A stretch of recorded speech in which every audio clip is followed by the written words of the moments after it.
साथियों नमस्कार। आज प्रदेश कांग्रेस कमेटी की तरफ से स्पीकअप चैलेंज हुआ है।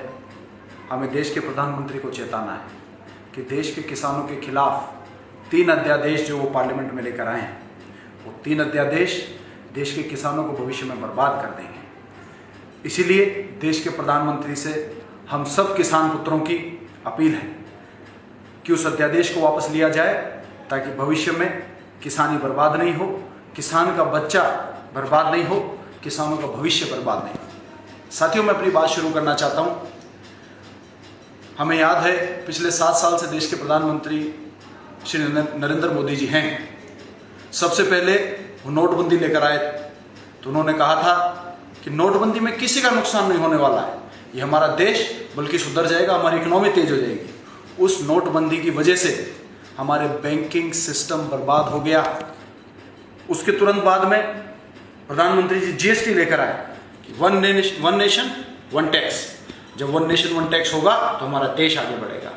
लोगों ने जीएसटी को स्वीकार किया, लेकिन जीएसटी आने के बाद में देश के छोटे से लेकर बड़ा व्यापारी बर्बाद हो गया। सीसीडी जैसे चेन के मालिकों ने सुसाइड कर लिया। और अब हमारे देश के प्रधानमंत्री जी लेकर आए हैं किसान अध्यादेश। साथियों, ये किसान अध्यादेश अगर पास हो गया तो देश के किसानों के साथ में इतना बड़ा अन्याय हो जाएगा, मैं आपको बता नहीं सकता।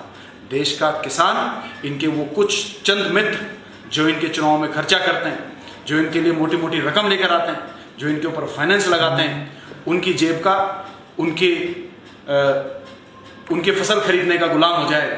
साथियों, ठीक उसी प्रकार जिस प्रकार मुझे याद है 2014 में जब ये सरकार आई, उससे पहले बीएसएनएल एक मजबूत नेटवर्क कंपनी थी। इस देश में एयरटेल भी थी, वोडाफोन भी थी, लेकिन आज देश में ऐसे हालात हुए कि केवल इनके मित्र अंबानी जी का केवल जियो ही इस देश में चल रहा है, बाकी सब मोबाइल कंपनियां बर्बादी की कगार पर हैं।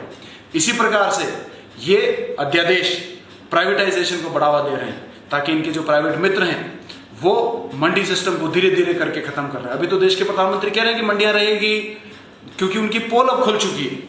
ये देश के किसानों को कमजोर करने के लिए प्रधानमंत्री जी ने उनका पहला कदम नहीं है। आपको याद होगा कि पहले भूमि अधिग्रहण बिल लेकर आए थे। भूमि अधिग्रहण बिल का विरोध आदरणीय राहुल गांधी जी के नेतृत्व में यूथ कांग्रेस ने, बड़ी कांग्रेस ने, पूरी कांग्रेस पार्टी ने मिलकर भूमि अधिग्रहण बिल का विरोध किया और आखिर में उन्हें भूमि अधिग्रहण बिल वापस लेना पड़ा। क्यों? कि वो अपनी वो भूमियों को बड़े बड़े व्यापारियों से आयात करवाना चाहते थे। साथियों, मैं आपको फिर बता दूं, ये किसानों को कमजोर करने वाले अध्यादेश है।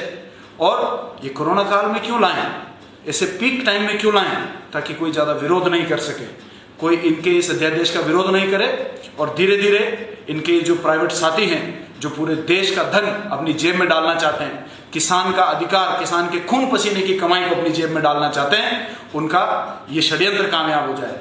लेकिन मैं देश के प्रधानमंत्री जी को चेताना चाहता हूं कि देश ने आपकी नोटबंदी से बिगड़े हुए हालात देखे, देश ने जीएसटी से बिगड़े हुए हालात देखे। आज बैंकिंग सिस्टम बर्बाद हो गया, छोटा बड़ा व्यापारी बर्बाद हो गए, इंडस्ट्रीज बर्बाद हो गई, बिजनेस बर्बाद हो गया। आज इस देश का युवा बेरोजगार हो गया है। आखिरी केवल किसान, खेत, एग्रीकल्चर एकमात्र ऐसी लाइन बची है जिसमें इस देश में सबसे ज्यादा रोजगार आज भी हैं। यदि किसानों को बर्बाद कर दिया, खेती को बर्बाद कर दिया, अगर इन्हें प्राइवेट लोगों का गुलाम बना दिया, तो मैं कह रहा हूं आने वाले समय में इस देश में कोहराम मच जाएगा। प्रधानमंत्री जी, आप ये क्या करना चाहते हैं? क्या ये गुनाह किया है किसान ने कि आपको वोट देकर प्रधानमंत्री बनाया? क्या ये गुनाह किया व्यापारी ने कि आपको वोट देकर प्रधानमंत्री बनाया? क्या ये गुनाह किया युवाओं ने कि आपको वोट देकर देश का प्रधानमंत्री बनाया और आज आप उनके दुश्मन बन गए, उनकी गाड़ी कमाई को अपने दोस्तों की जेब में डालना चाहते हैं? मैं चेतावनी देना चाहता हूं देश के प्रधानमंत्री जी को भी और उनके मित्रों को जो इतनी बड़ी लूट मचाना चाहते हैं कि आपकी गलतफहमी ठीक कर देंगे।